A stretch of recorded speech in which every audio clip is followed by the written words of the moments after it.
I'll teach you something. Good morning. Good morning. It's a sleepy morning today. Oh, definitely, but the weather's nice. I mean, it's kind of rainy. Optimism pessimist here. Welcome to episode 3 of I'll Teach You Something. Yes, welcome. Yeah, we have not been sleeping for days because our child is having some kind of weird sleep thing, and he likes to wake up all night long and be held. And yeah, it's good times. That's great times. Also, he's 6 months old today. Yeah, so hopefully he graduates to sleeping. Unlocks that achievement because I'm tired. That would be great. So yeah, I have a kind of tech topic today. Do you want to go first or do you want me to? You can, my lady. Okay. That just speaks to me being slightly more prepared at 5 a.m. in the morning. So I was watching a YouTube video, which is what got me started on this. That and the new Facebook avatar that everybody is setting. So Yes. I was thinking about how this Facebook avatar is actually just getting you to create a physical profile of yourself and storing it in the memory banks of Facebook. Like, it's getting you to actually say in these, defined ways of like, here's my average body weight and shape, here's my hair color, here's my eye color, here's my sort of defining wrinkles and marks. It's like, basically it's creating another facial profile, but like, it looks like a cute cartoon. So because I see everybody using the term like hopped on the bandwagon, like I was just thinking about it in terms of it being another one of these innocuous but probably not in the grand scheme of things. And so Yeah. like Facebook is kind of like the cancer of personal information theft, one of many, but like it's particularly gross because like there's so many things that people do through Facebook, like these simple little games, or you probably see people that share quizzes and things like that where they answer a whole bunch of questions about themselves that are like probably the same question as all those privacy questions that you answer when you log into a lot of things. So that being said, I saw this like X Future talk with this guy, Joel Stein, who works for Time Magazine, and basically he did a project to like he wants to protect himself or become completely anonymous to Silicon Valley. Like he wanted to find a way to just essentially like live off the grid technology wise. Good luck. So there's actually a whole like lot of people out there that are into this, like your more paranoid kind of people that try to be what they call like digital vegans. So there is a little bit of a theory to this, but Digital vegans, really? yeah. So there's like a lot of people that have been involved in like trying to make a point about personal privacy, and I think that sometimes they can sound like really crazy. Like I think most of us, like if I were to ask most people, yourself included, like, do you think you need to be concerned about personal privacy? I would say in a general sense, no. Right. Who do you think in the world needs to worry the most about privacy? Well, people that are hiding secrets Right. or proprietary information or things that could cause great calamity. So most people, when asked, they didn't feel that they had a personal stake in having to protect their privacy. They specifically would say a terrorist or a criminal, like essentially, yeah, somebody who has something to hide. Most people go through life thinking, I don't really have a lot to hide, so whatever. But who do you think is the most at risk for privacy, or who do you think is the most concerned about their privacy?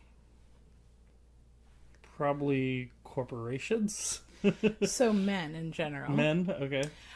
They're the most concerned about their privacy, and they also are the face of the majority of like tech talks about privacy, online blogging about privacy, discussion about privacy. What do you think their biggest concern is?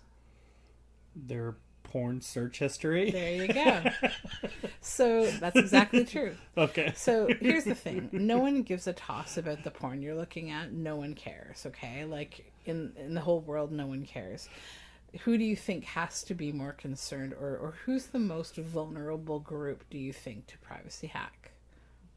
I don't know, children?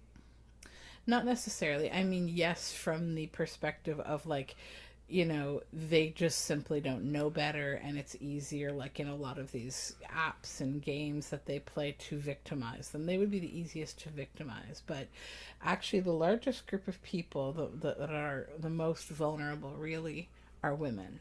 Oh, And totally.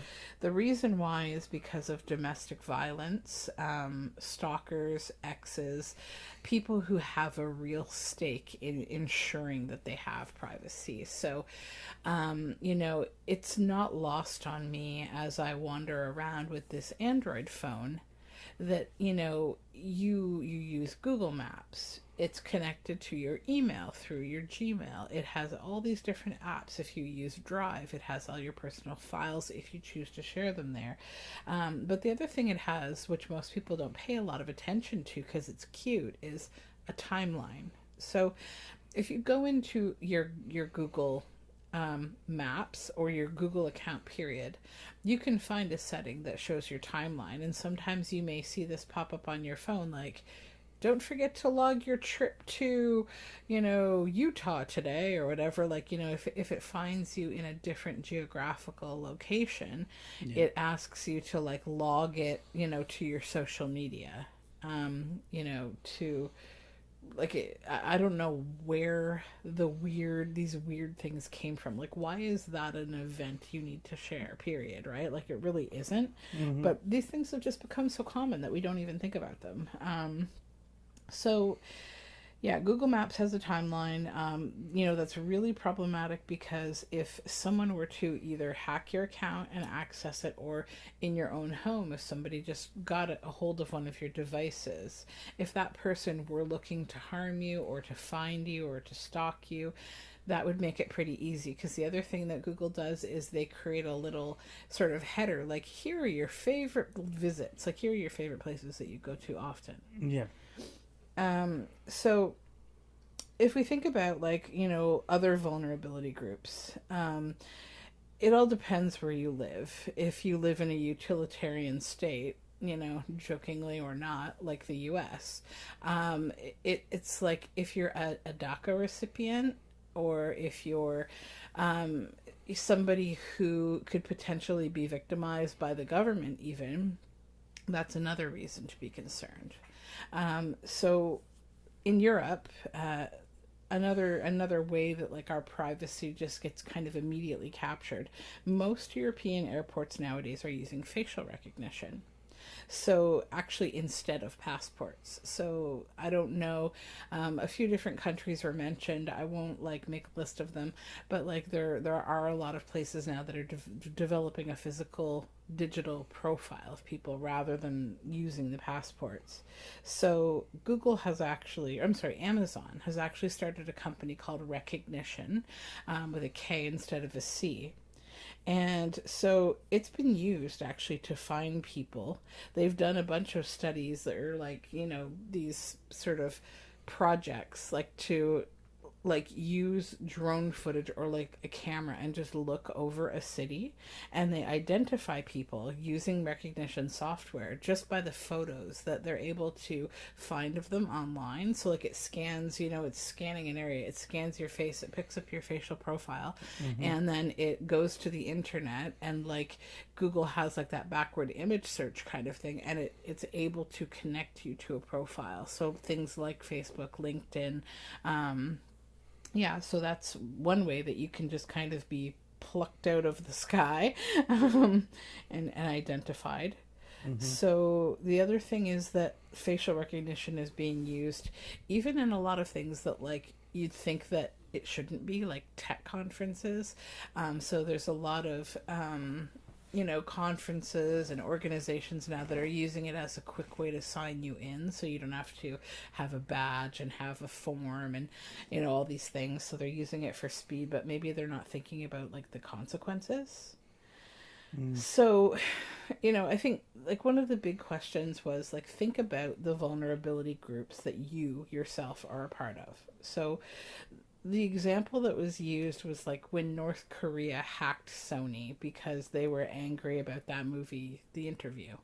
Yeah. So when that happened, basically North Korea, they hacked Sony and they pulled all their emails and they just dumped them. I think they gave them to like WikiLeaks, and so a ton of the staff at Sony got fired for like making jokes about Barack Obama and who's laughing now, Americans, and Tom Cruise. Like those were the two that kind of stood out. So basically, like stuff like this we can apply to our day-to-day life by saying like, if you were to get hacked, like if all your emails were to get hacked, you think about like what would be out there about you. What have you said about other people? Right? So imagine if like, all of that was available just by a quick Google search, all your messenger conversations, all of that. So basically like there were, they asked this tech guy essentially like, what makes you the most vulnerable, or like what are we being attacked by the easiest? And he said, stop giving out your cell phone number.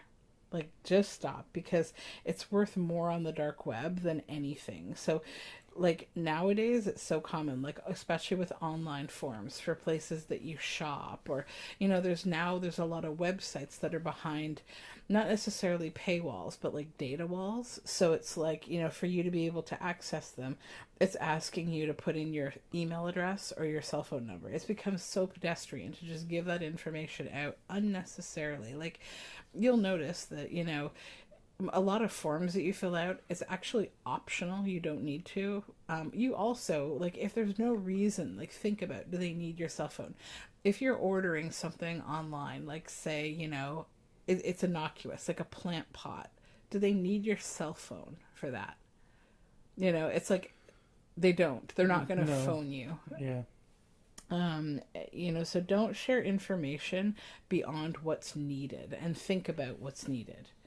And then maybe think about alternative ways to do the things you're doing, like buying something if too much information is being requested from you.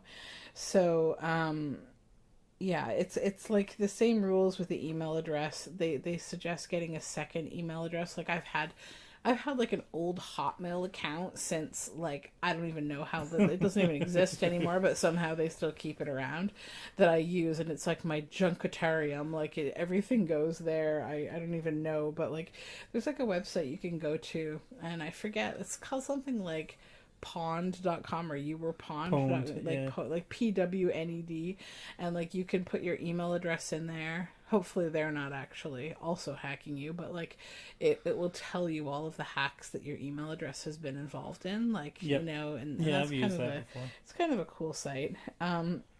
So most people find out, like, they want to know, like, what's the problem with sharing this information, and you hear the term like targeted ads, and that offends some people for some reason. For me, I don't really care about targeted ads. Like, I know I'm going to see ads online anyways.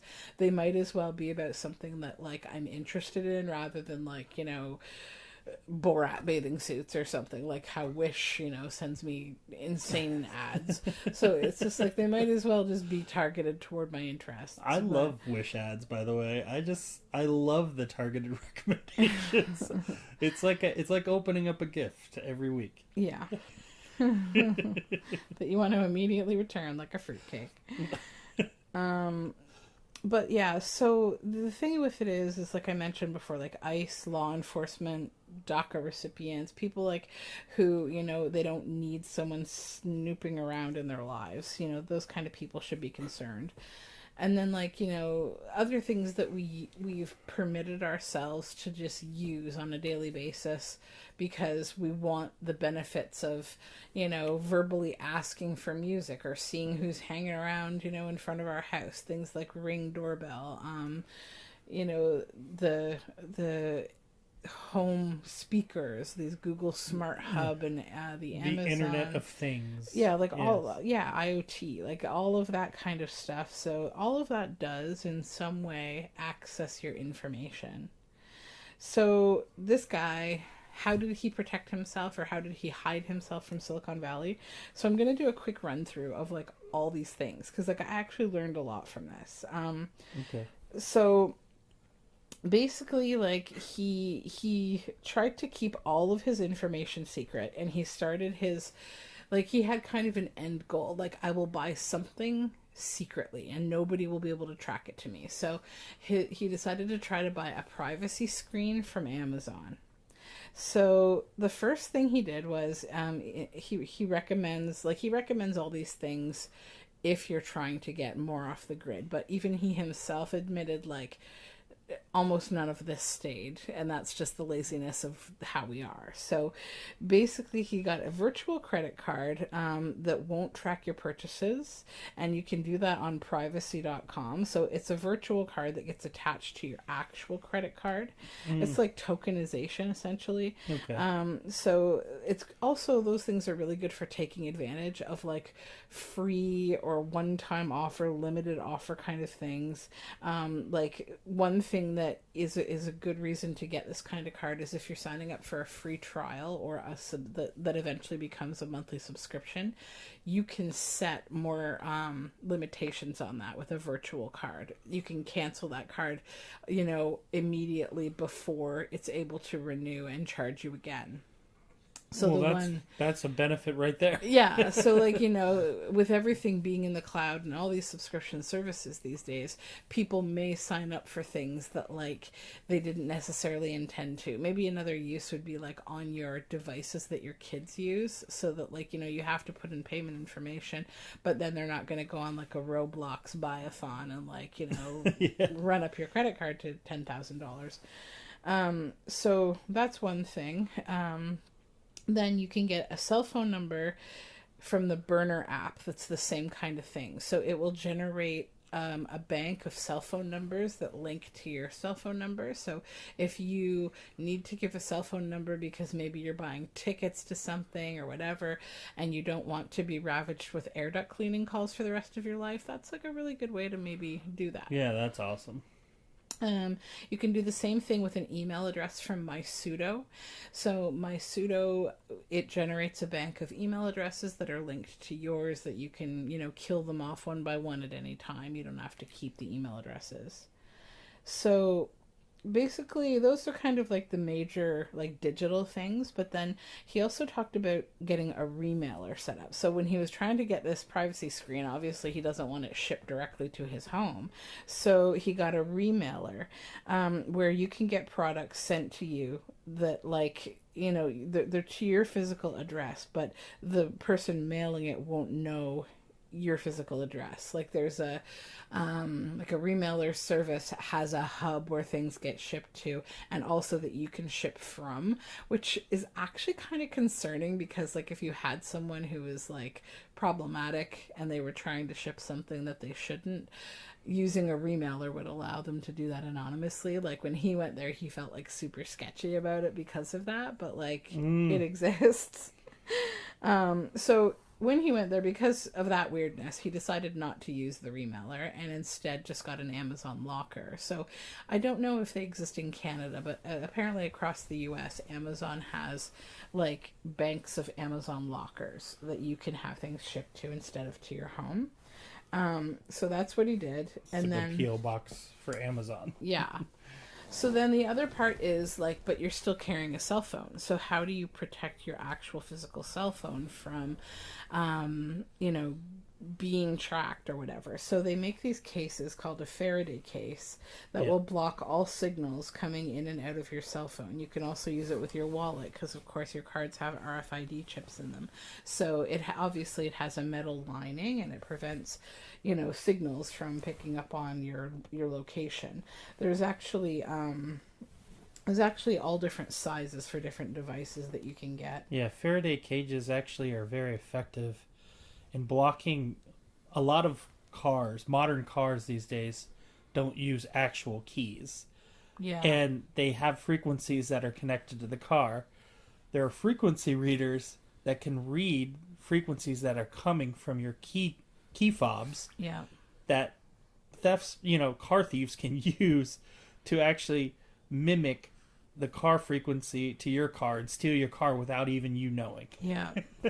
So it's good that you mentioned cars, because the next thing I was going to mention is about license plates. So like license plate readers. So license plate readers are very active. They're used all the time. They're used by police to track people at various points. And the thing people don't realize, though, is it's actually not just the police that are using them, but also private companies. Oh, yeah. Such as parking lots. Companies like this are actually collecting data, and they're selling it on the private market. Like cops, they sell it to cops, they sell it to repo people, and they've even been caught selling it to ICE. So it's just a clear, like, you can get like a clear looking cover basically that can help to prevent this, but they're illegal in like all 50 states and probably in Canada too. I don't think we're as like concerned here. Again, it's like, it's more about the country you live in and the way your government perceives social policies, right, that could affect you. That's when you need to get a little more concerned. So there's a woman actually who's making t-shirts because these things are illegal. She makes these t-shirts that just have like prints of license plates, like that's the fabric, it's like all over the place. So basically when you're driving through these places, there are cameras. It's going to send a bunch of junk to the system. It can't focus on a singular license plate, so you could hang it in your back window or whatever and it would pick up all these different license plates.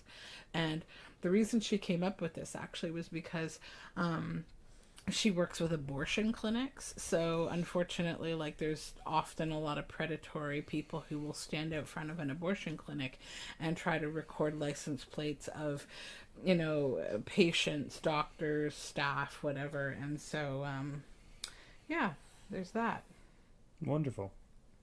Then another thing you can do, which will appeal to you because you're a glasses fashion icon, is reflecticles. So they are reflecticles, glasses that have a reflective. They're actually really nice looking though. Like the whole frame is reflecting. What's the word I'm looking for here? Reflective? Yeah. Reflective. Thank you. I'm stumbling on this.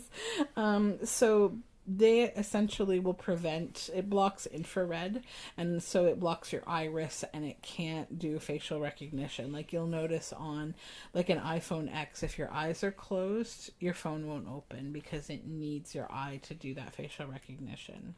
Yeah, it's a unique signature, right? Yeah. Everybody's got a unique eye. So there was this, there's also what else do I have to say about tools before I get into my little story here? The Signal app. That's the one last thing I wanted to talk about. So Signal is used to encrypt your text messages. So if, you're sending text messages and you're like talking bad about someone, you might want to encrypt that using the Signal app. So the other thing that I wanted to just talk about was this experiment, and it's about like loyalty. So the gift and loyalty programs with retailers have become massive. Like what retailer that you go to, what cafe, whatever, that is a chain doesn't have some kind of a rewards program. So the thing about them is that most of them, honestly, are completely crap. They suck. And useless. You get nothing. Yeah, they're totally useless. And the cost to you that you may not realize is actually your personal information, your data. You are not getting you're giving them your name, usually your phone number or email address. So you're putting your Yeah, app, both their of app those. on your Yeah. phone. They usually have your mailing address. They often ask you some other personal questions, things like your birth date, whatever, so that they can give you a birthday present of 10% off something, whatever. But like, people don't understand the cost of that data. I mean, maybe they're understanding it right now in a pandemic where, like, stores aren't open, so literally every place you've ever shopped is emailing you saying, buy sending my you- stuff. Yeah, And it's annoying. So we're here for you. there was this experiment that was done in a cafe. It was an artist who put it together, and I'm trying to remember his name. I can't remember his name, but it was in Europe. So in a cafe, people would be able to come in, and basically your latte was free. So you get your latte for free, but the cost to you is that you have to hand your phone over to the barista, who will then plug it into a screen that's a big screen, in a busy cafe where everybody can see your last 4 photos from your camera roll. You don't get to look at it first. You don't know what that could contain. So the a hell of a whole latte. yeah, so that's the whole cost of that, right? So they were trying to just do a demonstration about, like, tiny rewards for big prices, like your personal data. So Totally. yeah, so it's like at the end of all of this, anyways, they asked him, like, what are you still doing? And so he's like none of it, because I don't care. Like, I don't, we don't have a conscious care about this every day, so we won't deal with things like this until we feel a consequence. So he said, like, he still uses, he had switched from Google to DuckDuckGo, which Yeah. is another search engine, and That doesn't trace you. yeah, and then he went to Google, from Google Chrome to the Brave browser. So that's another one that's like a safer browser. But he said he stopped doing almost everything. Like, if he said, if I want to talk poorly about somebody, I'll maybe use the Signal app to encrypt my text. But even then, I often forget to do that. And then, essentially he said, like, privacy's like pollution, and that this isn't something we can solve as an individual. It needs to be solved through policy, and, like, as a society, we need to think about data. And the thing is, the largest purchasers of our data, unfortunately, is usually our own government. So it's challenging, to try to run away from that. Like, if we think about China and the kind of, like, data that they're exporting these personal days, like credit, surveillance state type stuff. So societal norms will be the factor to determine where this goes. Like, will we live in glass houses, or will we eventually say, like, we need, holistic, like, data control? Like, we need some frame around the data that gets shared. People might get really tired of being surveilled and realize that they have to actually pay for privacy protection rather than thinking everything is always free. So that is my, like, 101 on privacy, what's happening, what might happen. Let's get crazy. Well, that was very, very, very informative. I mean, I hope a lot of people, learn something from that. And yeah, I mean, I hate those avatar things. Yeah, well, I hate it. the avatars don't bug me as much as, like, these stupid surveys where I feel like you just gave me way too much information. Like, Yeah.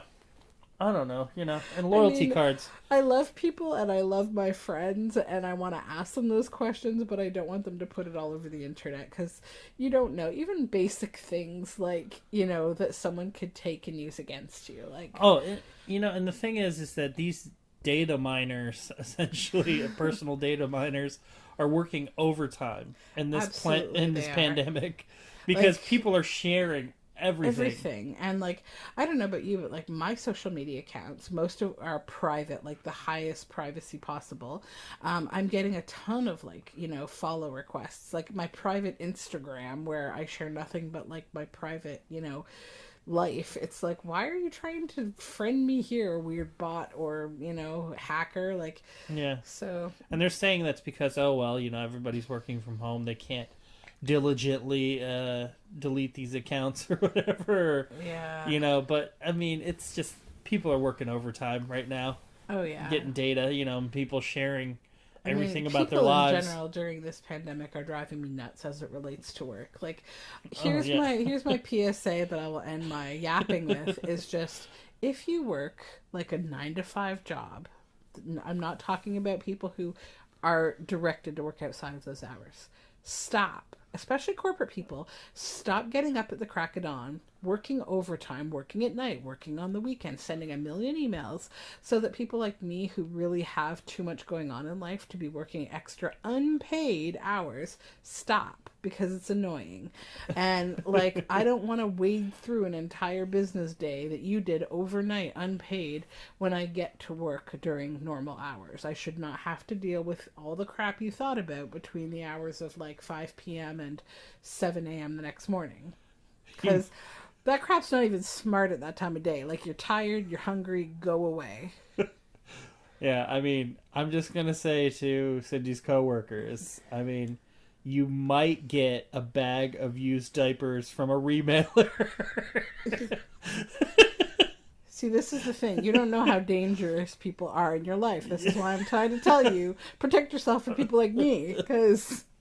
Yeah, we're going to sign you up for all types of loyalty cards. I'm getting grumpy these days. Like, after watching a woman at the grocery store buy all the milk in the whole milk cooler and then touch all the packets of bacon, looking at the expiry date on them and, like, sloshing them around like she was in some kind of a ball game or something, like, I wanted to lose my mind. So, yeah, I'm getting grumpier. Yeah, she gets a remailer of poo. Yeah. Oh, well, thank you for teaching me something. You're welcome. Yeah, your topic was deep. I am deep. Now on the lighter side of the news, it's my turn to teach you something, and it might not be as flashy, but here goes. What do you know about Mr. Trash Wheel? Oh, that adorable, like, boat thing that picks up trash, like, in different harbors and stuff. Okay, yeah. Well, that's what I'm going to talk about. This is actually something that was born out of Baltimore. Yay. My former hometown, and a place that I dearly, dearly love. I want to talk to you guys about Mr. Trash Wheel. Okay, so the idea of this trash wheel was started by a guy named John Kellett who lives in Baltimore, and he would go to work every day. And he would cross the Jones Falls in the Inner Harbor.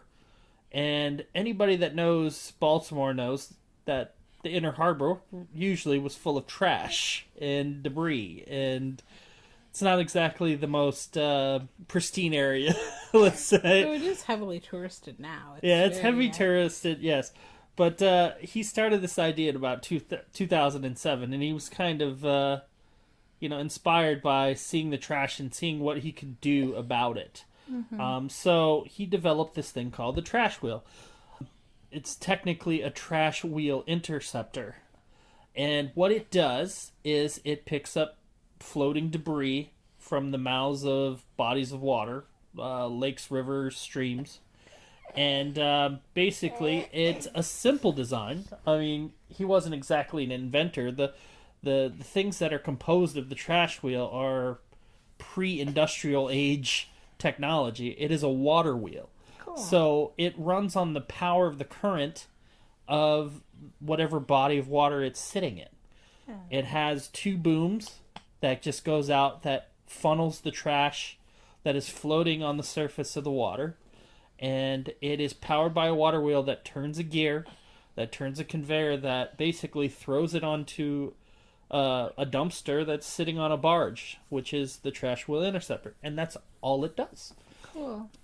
And this was started in Baltimore, and they first had Mr. Trash Wheel started running on May the 9th in 2014, and they specifically used it for the Jones Falls, which empties out into the Inner Harbor, and it was immensely effective in what it does, and yeah, it became sort of an icon in Baltimore.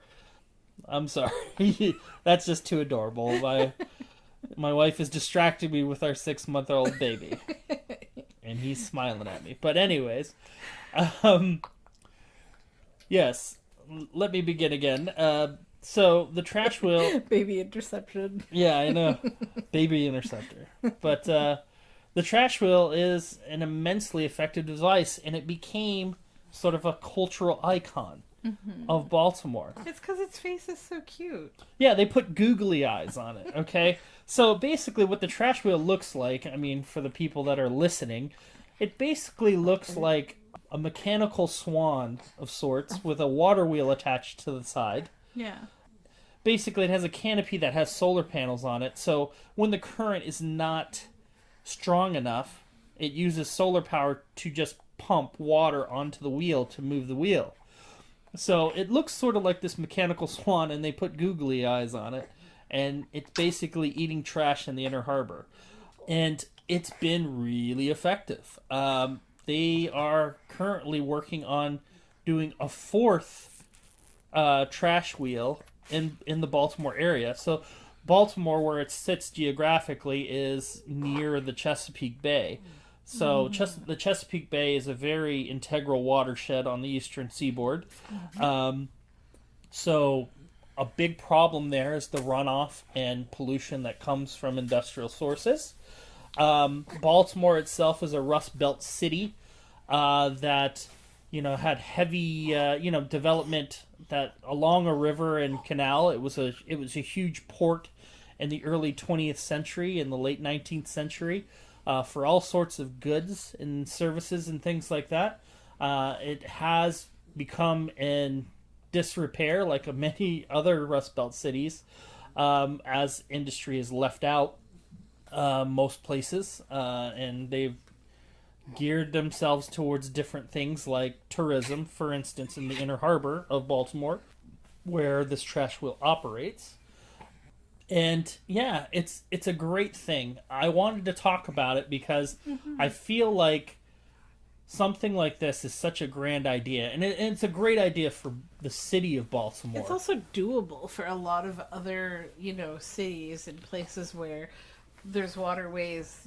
Every waterway these days has a lot of trash in it. As we and that's what I want to get to. It's like the fact of the matter is that it's such a simple and elegant design. Yeah.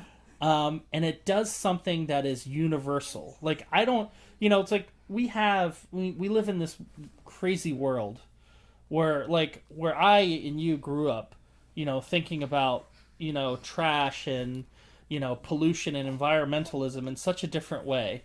Yeah. Now we have a lot of these climate change deniers and things like that. No one's denying, though, that, we should be feeding our rivers, lakes, streams, and oceans with trash. I mean, the thing is, I look at, when I grew up, there was a worldwide, it felt, investment in our environment. We were concerned about global warming, or the hole in the ozone, and we were reduce, reuse, recycle. We were we weren't as smart nowadays about all this stuff as we were back then, but at least we cared. There weren't people out there going, well, this is a sorry, baby coughs. This is a conspiracy theory, or this is an ulterior political motive. There are no politics to a planet that we all live on. True. So, I don't know where that came from. Yeah. But I really wish it would go the way of the dodo, because it's really going to kill us if it doesn't. Well, and I think the best way to do that, is with Mr. Trash Wheel. Yeah. Mr. Trash Wheel is very simple. It's become sort of a cult icon. Yeah. It is a simple message. It is a simple machine. It basically filters trash from storm water, drain water, wastewater.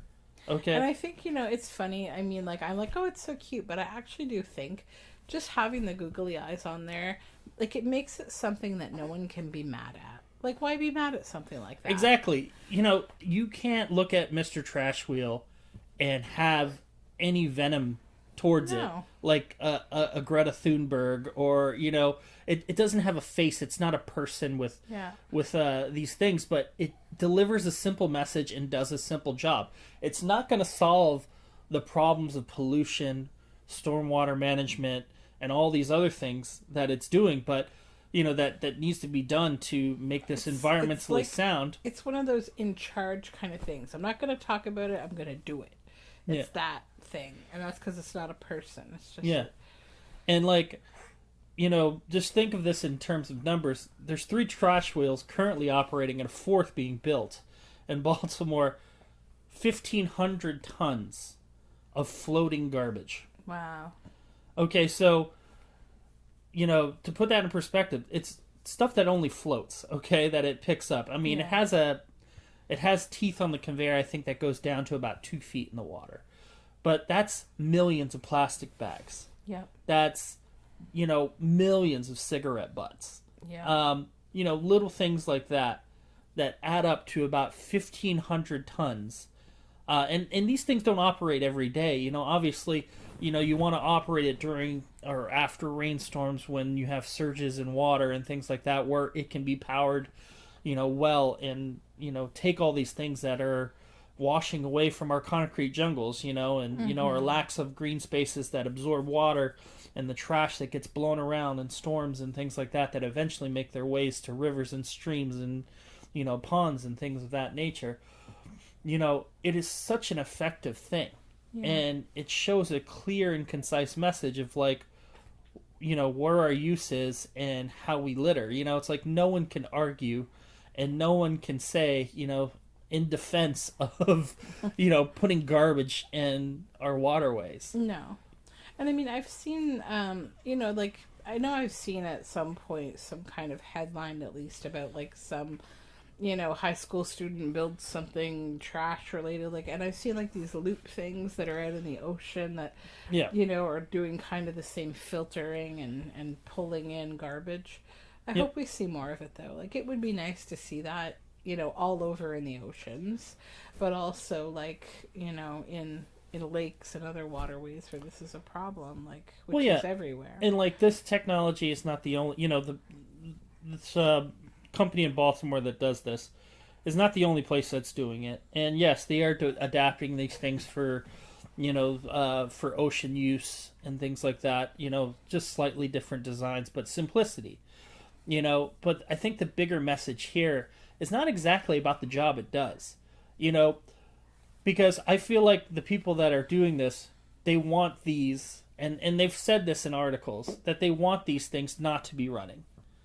You know, they don't want to have to pick up trash. Mm-hmm. You know, and I think that's the key here. The key is in the messaging, and that keeping it simple, concise, and giving, you know, life to this, and just spreading a positive only message, you know, of, you know, environmentalism is what we need. And yeah, I mean, I feel like we need more trash wheels around the world.